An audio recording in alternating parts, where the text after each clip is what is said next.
আসসালামু আলাইকুম প্রিয় দর্শক, welcome back to my channel Fatema Akter and family vlogs. আশা করছি আপনারা সকলে আল্লাহর রহমতে ভালো আছেন, আমিও ভালো আছি।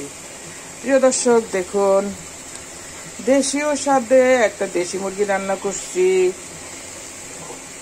মুরগিটা দেখুন আমি বসিয়ে দিয়েছি, প্রায় 10 মিনিট হচ্ছে। আদা, রসুন, পেঁয়াজ, ধনে, জিরা, গরম মশলার গুঁড়া সবকিছু মাখিয়ে নিয়ে, তেল সহ মাখিয়ে নিয়ে, ধনে পাতা দিয়েছি 1 মুঠ পরিমাণে, সবকিছু মাখিয়ে নিয়ে একসাথে বসিয়ে দিয়েছি মাংসটা। এখন তেলটা আমার উঠে আসছে, নাড়াচাড়া করে নিচ্ছি, দেখতে থাকুন প্রিয় দর্শক। এটা খুব ইজি একটা রেসিপি। অনেকগুলো ধনে পাতা দিয়েছি, কাঁচা ধনে পাতা।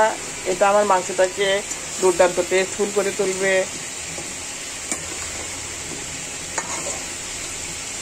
মুরগিটাতে আমি আলু ব্যবহার করব। এখানে দেখুন আলুটা তেলে ভেজে নিচ্ছি।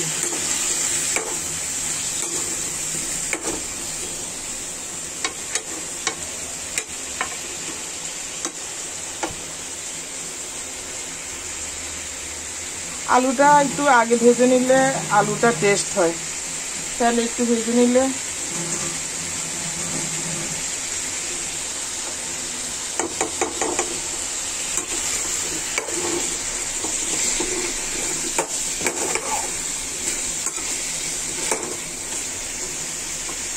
আলুটা 5 মিনিট ভাজা হচ্ছে একসাথে। এখন দেখতে থাকুন প্রিয় দর্শক। আমি গরম মশলার গুঁড়া দিয়েছি পরিমাণ মতো। এখন এখানে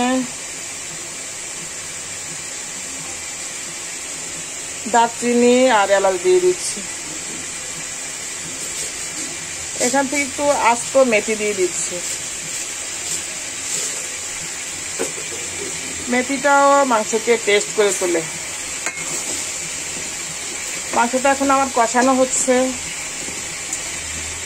এমন করে মাখো মাখো করে মাংস হাতে মাখিয়ে নিয়ে বসিয়ে দিবেন, তেল সব দিয়ে। তারপরে ভালো করে ঢেকে রাখবেন। ঢেকে রেখে এটা যখন সিদ্ধ হয়ে আসবে, শুকিয়ে আসবে ঝোলটা, আবার ভাজা করে নেবেন সুন্দর করে। এমন করে মুরগির রেসিপি করলে এটা খুবই টেস্ট হয়, দুর্দান্ত স্বাদ হয়। আর এতে মাংস ভিতরে সাদা থাকে না, মাংসের ভিতরেও কালারটা ঢুকে যায়, অনেক মজা হয় মাংসটা খেতে।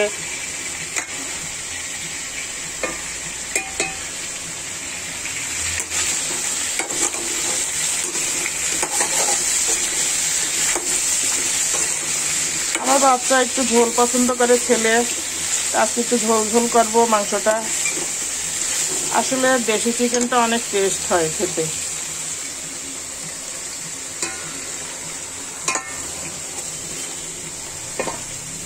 দেখুন আমি এতে গ্রিন চিলি দিয়েছি, বাটা মরিচ দিয়েছি, লাল মরিচ, গ্রিন চিলিও দিয়েছি বেটে। দেখুন কালারটা কি সুন্দর এসেছে।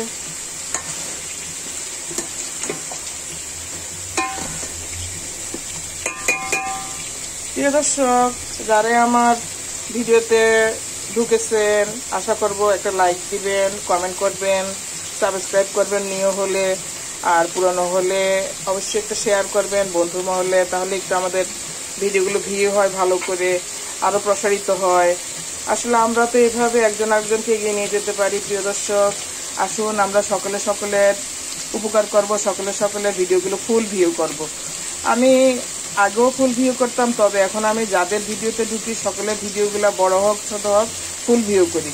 লাইভে ঢুকে আমি একদম 15 মিনিট 20 মিনিট এমন করে দেখি সময়। নর্মালে লাইভ যখন ইউটিউবে ছেড়ে দেয় তখনও দেখি, লাইক কমেন্ট দিয়ে দেই। আবার নর্মালও লাইভে ঢুকি, ভালো লাগে। আসলে একে অপরের সহযোগিতা না করলে আমরা এগোবো কি করে। দেখুন দর্শক, মাংসটা প্রায় ভাজা হয়েছে। আমি এখন এতে গরম পানি করে নিচ্ছি, সেই পানিটা দিয়ে দিব। দেখতে থাকুন। গরম পানিটা আমি এখানে ইলেকট্রিক চুলায় দিয়েছি। পানিটা আমার গরম হয়ে এসেছে। এই পানিটা আমি এখন ছেড়ে দিব। চুলাটা বন্ধ করে দিলাম। একটু হলুদ আছে পানিতে, গরম পানিতে। দেখুন ছেড়ে দিচ্ছি।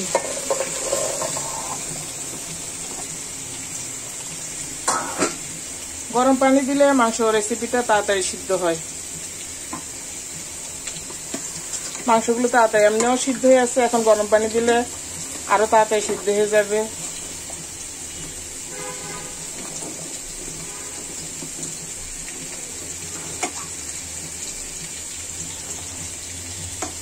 প্রিয় দর্শক, হিংসা বিদ্বেষ করতে হয় না। হিংসা বিদ্বেষ করলে মানুষের আমল নষ্ট হয়ে যায়। আমাদের ইসলাম ধর্মে আছে, যারা হিংসা করে তার পুণ্যের পরিমাণ কমে যায়, পুণ্য কেটে দেয় আল্লাহ পাক।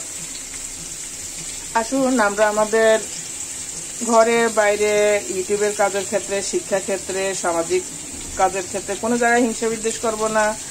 আবার একে অপরের হক নষ্ট করবো না। একে অপরের হক নষ্ট করলে আল্লাহ সন্তুষ্ট হয়। তাই আসুন আমরা যার ভিডিও দেখবো, ভিডিওগুলো ভালো করে দেখবো, রেসিপিটা শিখে নিব, পারলেও একটু দেখবো সুন্দর করে, তার জন্য উপকার হয়। দেখুন অনেকগুলো ধনেপাতা দিয়েছি, প্রায় 1 মুঠ হবে। কি নাইস হয়েছে দেখুন। প্রথমে দিয়ে দিবেন ধনেপাতা, তাহলে মাংসের মশলার সাথে মিশে ধনেপাতার আর সুঘ্রাণটা মাংসের মতো হয়ে যায়। দেখুন মাংসটা আমার গরম হয়ে এসেছে। এদিকে আলুটা আর একটু ভেজে নিচ্ছি।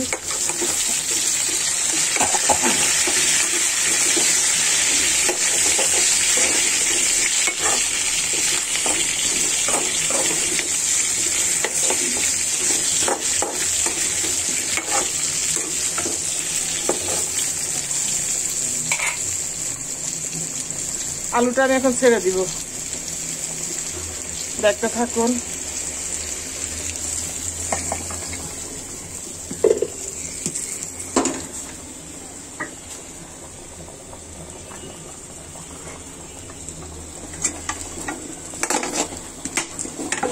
আলুটা একটু তেলে ভেজে দিলে মাংসতে আলুটা টেস্ট হয়, অনেক ভালো লাগে।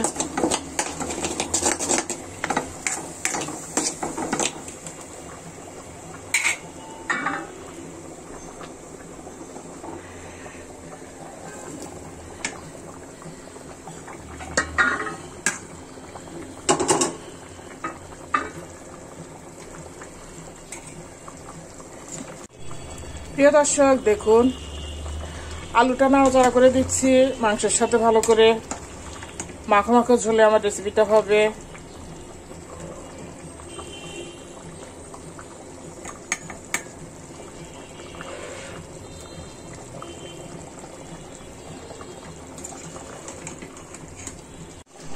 প্রিয় দর্শক দেখুন, মাংসটা আলু সহ সিদ্ধ হয়ে এসেছে, মাখো মাখো ঝোলে কি দুর্দান্ত সুন্দর হয়েছে। দেখুন হাতে মাখিয়ে নিয়েছি আমি, মাংসটা তেলে কষিয়ে নিয়েছি, আলুগুলো তেলে ভেজে নিয়েছি। দেখুন ধনেপাতা সব মশলা দিয়ে সুন্দর একটা মাংস রেসিপি হয়ে গেল। দেশি মুরগির একেবারে দেশির সাথে, যেহেতু আমি ধনেপাতা দিয়েছি একটা আলাদা সেন্ট হবে এতে।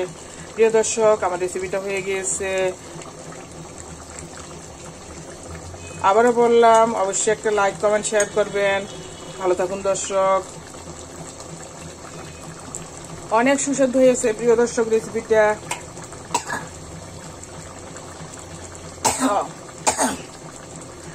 আশা করব পরবর্তী রেসিপি তো আসবেন ইনশাল্লাহ।